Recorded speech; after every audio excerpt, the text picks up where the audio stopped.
A continuación es el turno de nuestro cuarto invitado, don Pedro Huichalaf, quien representa al Centro de Investigación de Ciberseguridad de la Universidad Mayor.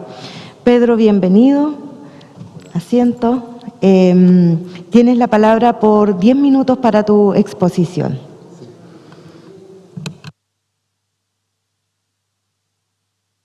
Ya, bueno, en primer lugar, muchas gracias por la coordinación, por la invitación a las y los convencionales constituyentes. Quisiera agradecer también el honor de poder estar acá en representación de muchas personas e instituciones, pero además, sin ponernos de acuerdo, tuvimos recién al Contralor hablando sobre el tema de probidad. También tuvimos a la presidenta del Consejo de la Transparencia hablando sobre transparencia, a Valeria hablando sobre estos temas. Entonces me va a tocar a mí hablar sobre el buen gobierno. Ese va a ser el centro de mi presentación en estos 10 minutos. Siguiente, por favor. Solo como pequeña referencia de quién soy yo. Yo soy abogado de la Universidad de Valparaíso, candidato a magíster de Nuevas Tecnologías en la Universidad de Chile, director del Consejo Chileno de Tecnología de la Información y Comunicaciones, director del Consejo Chileno de Prospectiva y Estrategia, docente del Centro de Investigación en Ciberseguridad y fui subsecretario de Telecomunicaciones durante el segundo gobierno de la presidenta Bachelet. Por tanto, también tuve cargo en el gobierno y, por tanto, el concepto de un buen gobierno también lo quiero compartir desde la experiencia. Siguiente, por favor. Bueno, si uno piensa en los pilares esenciales de la democracia, sobre los cuales la Convención Constituyente tiene que plasmar, obviamente, la nueva Constitución, está basado en esta mesa con 4 patitas. Primero tenemos el derecho al desarrollo social y económico, no tan solo al crecimiento económico, sino que el fortalecimiento de las personas. Tenemos la transparencia y la rendición de cuentas como base esencial de la democracia, la activa participación de sociedades que toman decisiones políticas que pueden afectar, es decir, participación ciudadana, y por último, protección y desarrollo de los derechos humanos. Este es un tema importante porque después lo vamos a retomar. Siguiente, por favor. Entonces, ¿qué entendemos por buen gobierno? Según una definición del Diccionario Panhispánico del Español Jurídico, decíamos que está relacionado con el tema de la administración pública, de los organismos que dependen de ella. También en las actividades administrativas, los principios de transparencia, dedicación al servicio público, imparcialidad, igualdad, corrección en el trato. Pero tiene que también una relación de ética y por último, y esta es la más importante para mí, dice relación con en que el Estado y los servicios públicos sean eficaces, eficientes, que se sometan al derecho y que tengan en cuenta al ciudadano como centro de su actividad y que sirvan los intereses generales. Quiero destacar esto de estar al ciudadano al centro de la actividad del buen gobierno y también volverlo a enmarcar bajo el concepto de derechos humanos. Siguiente, por favor. Entonces, uno de los temas, cómo visualizamos el concepto de buen gobierno en una constitución plasmada y que se establece a través de una administración eficiente y eficaz, es a través de algunos actos como, por ejemplo, que no se incurra en abuso o desviación de poder, ejercicio proporcional, racional y razonable del poder, respetar el Estado de Derecho, respetar los derechos humanos y libertades fundamentales, cumplir con principios de responsabilidad, eficiencia y eficacia, realizar principios constitucionales de justicia, equidad e igualdad, régimen de toma de decisiones políticas en el mundo democrático participativo, rendición de cuentas y transparencia, medidas efectivas de combate a la corrupción. Es decir, lo mismo que han mencionado los anteriores expositores en forma específica, también está dentro del concepto de buen gobierno que debe estar plasmado en una Constitución. Vuelvo a destacar el respeto a los derechos humanos y libertades fundamentales para el desarrollo de la idea que quiero continuar. Siguiente, por favor.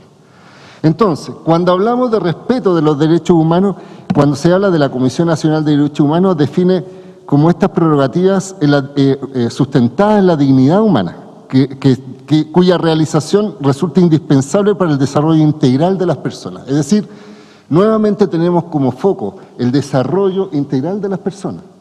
No está pensado solamente como protección, sino que también el fortalecimiento de sus capacidades natas, y es por eso que cuando las constituciones lo positivizan, es decir, estas garantías lo establecen, se llaman derechos fundamentales.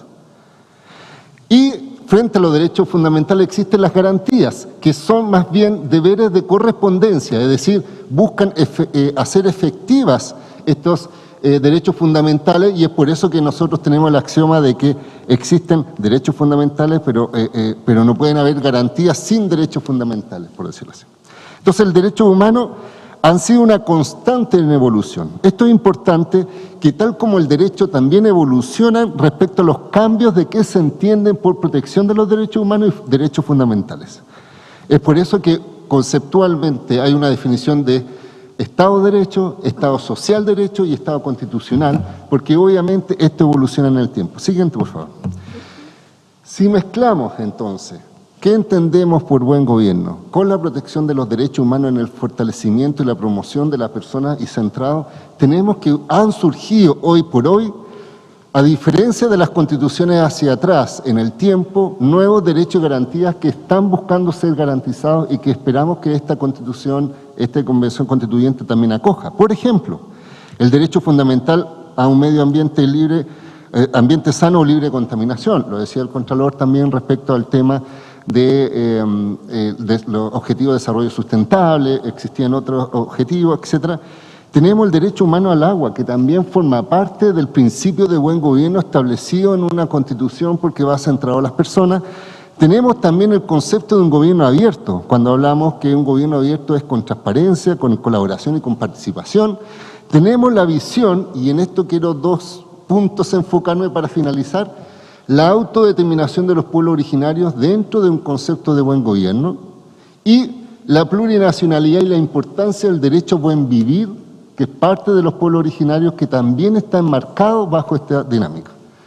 Por eso, si vemos la autodeterminación de los pueblos originarios, el buen gobierno, tenemos algunas medidas concretas que son esenciales para que una constitución reconozca el fortalecimiento de los pueblos originarios, pero también al mismo tiempo el desarrollo de la persona como un pacto social que forma parte de la Constitución. Tenemos la autodeterminación, que obviamente, y aquí también lo plasmo, no es lo mismo que autonomía.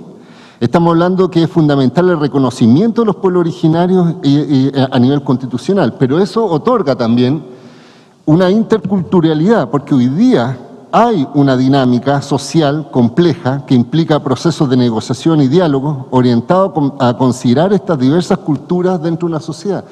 Esa es lo que tiene que afrontar el proceso constituyente. ¿Cómo entendemos esta dinámica social que existe en Chile y lo plasmamos bajo un concepto de buen gobierno, no tan solo desde el punto de vista administrativo, sino a nivel constitucional?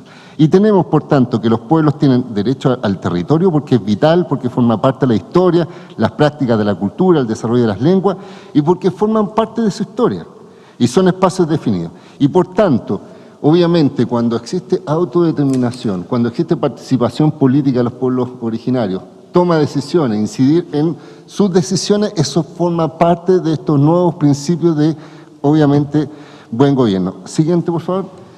Tenemos también la plurinacionalidad, buen vivir y buen gobierno. Estos están íntimamente relacionados. ¿Por qué? Porque tenemos hoy día que el buen vivir surge de principios éticos y del conocimiento centrales de los pueblos originarios que tienen postulados críticos a los actuales modelos de desarrollo económico que desarrollan las distintas naciones. Eso es una base. De hecho, el buen vivir como concepto de los pueblos originarios, por ejemplo, en el norte de Chile, corresponde a principios de armonía y equilibrio. Mientras que para el mapudungún, en este caso los mapuches, Queimogen significa la permanencia, armonía y equilibrio con la madre tierra. Por tanto, es necesario que el buen vivir esté dentro de los reconocimientos constitucionales plasmados, porque significa un reconocimiento de todas y de todos, admitir que somos múltiples y diversos, pero iguales, por lo que las sociedades deben aceptar este reconocimiento de estar garantizado en distintos órdenes constitucionales en la práctica cotidiana de la vida, y asimismo el buen vivir postula un amplio proceso de descolonización y descolonialidad. Es decir, hay un reconocimiento plasmado a través de estos principios, a través de la Constitución.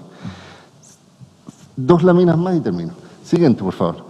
Entonces tenemos ejemplos de buen gobierno. ¿Cómo podemos plasmar esta relación de reconocimiento donde la persona, en la esencia, es fundamental, donde hay una protección y promoción de los derechos humanos y al mismo tiempo de los pueblos originarios? Tenemos, por ejemplo, un caso del Ministerio de Salud.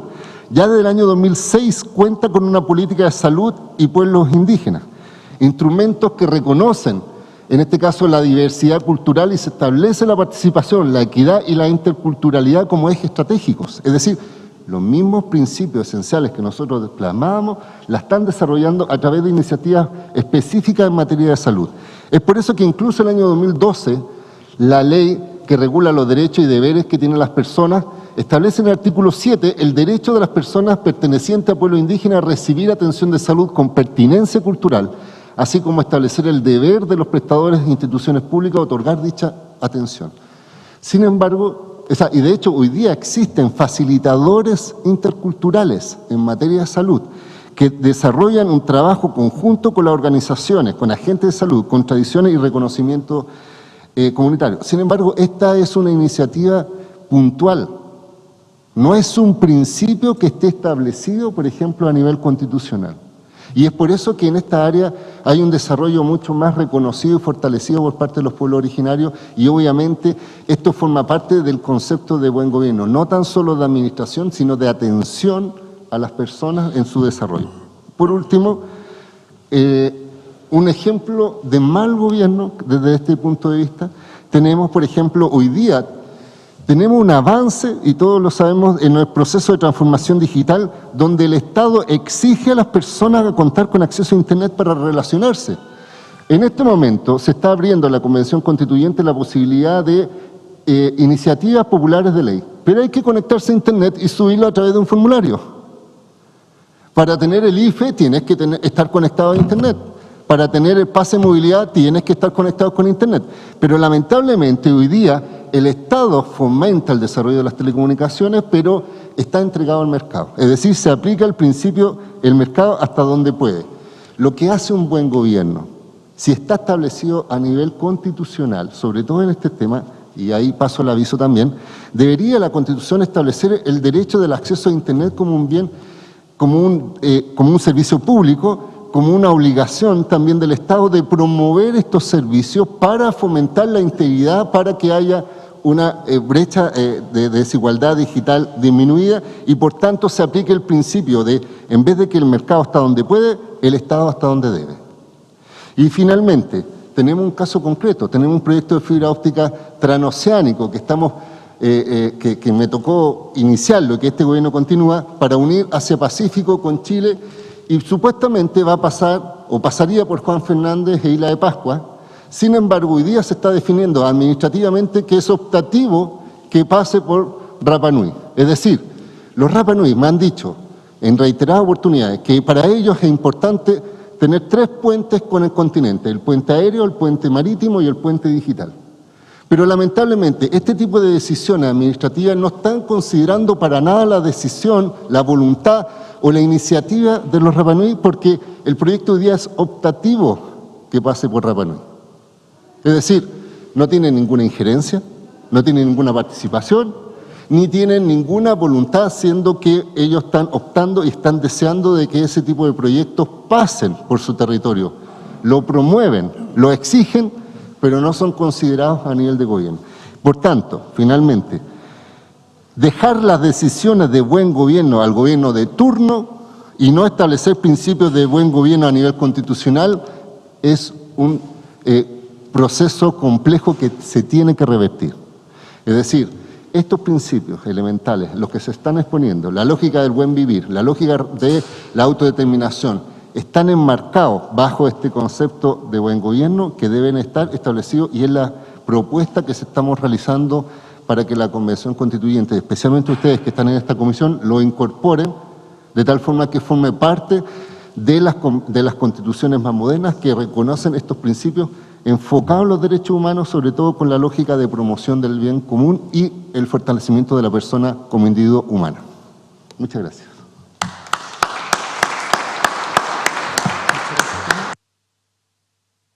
Muchas gracias, Pedro, por tu exposición. Y a Pedro, agradecer la exposición también, Lamien. ¿Y cómo visualiza la modernización del Estado plurinacional? ¿Ya? Como el buen gobierno, cómo debiera quedar en la Constitución, solo a través de principios como el de la interculturalidad o la plurinacionalidad o de alguna otra manera. Muchas gracias. Muchísimas gracias, Rosa. Ahora siempre decimos que esta es la parte más desafiante de las exposiciones y hoy lo va a ser aún más porque a las 11:30 por protocolo COVID tenemos que suspender la sesión. Entonces le vamos a dar 7 minutos a cada uno de los expositores para que se puedan hacer cargo de las preguntas. Sabemos que es un tiempo reducido, pero entregamos esa posibilidad de 7 minutos, independiente de que después puedan entregar algún documento escrito o algún otro tipo de respuesta. Comenzamos en esta comisión siempre en el orden inverso a las presentaciones, así que tiene la palabra por 7 minutos Pedro Huichalaf. Bueno, en primer lugar, muchas gracias, constituyente Lamien, Rosa. Efectivamente, cuando hablamos de la modernización de cómo se ve la modernización del Estado, sobre todo para un Estado plurinacional, lo primero va a ser el reconocimiento constitucional. Solo como por un tema de historia, todos sabemos que el reconocimiento constitucional fue una promesa apenas se ingresó la democracia por Patricio Aylwin para que estuviera la Constitución y nunca se concretó, a pesar de los cambios sucesivos de gobierno. Pero tenemos que entender hoy día cómo está evolucionando la sociedad, cómo está evolucionando también los distintos estados. Es decir, no hay que tener una mirada hacia atrás regresiva respecto a la participación de los pueblos originarios, sino de integración, sobre todo en un mundo cada vez más globalizado.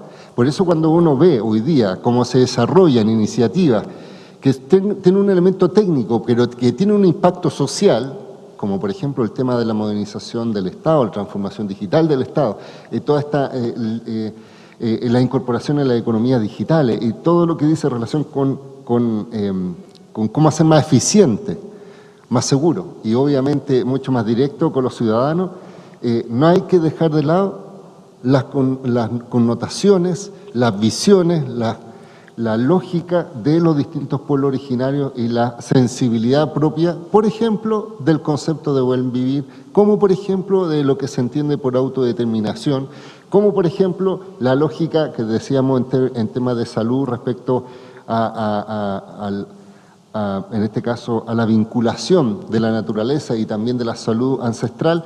Y es por eso que uno de los desafíos que nosotros tenemos primero, como yo decía, el reconocimiento constitucional, entender estos principios dentro de la base constitucional, no tan solo de la lógica de la administración, sino de la lógica de la participación efectiva y también el fortalecimiento de las personas, de estos grupos humanos, para el fortalecimiento de sus propios fines, intereses y obviamente encuadrados bajo esta lógica de plurinacional. Y también concuerdo con lo que decía Hernán, el constituyente Hernán Larraín, respecto al tema de cómo avanzar, a diferenciar entre, en este caso, el gobierno y la administración pública, porque efectivamente tenemos esta lógica que yo lo planteaba, cómo cambia el gobierno, cambia las políticas públicas y no se desarrolla una orientación, una mirada de mediano y largo plazo. Y el desafío es cómo tener una constitución moderna que incorpore estos principios, que haga estos reconocimientos de estos grupos humanos y obviamente los fortalezca y establezca esta vinculación efectiva, moderna, de los principios básicos de los pueblos originarios. Eso. Muchas gracias. Muchas gracias, Pedro, por las respuestas. A continuación.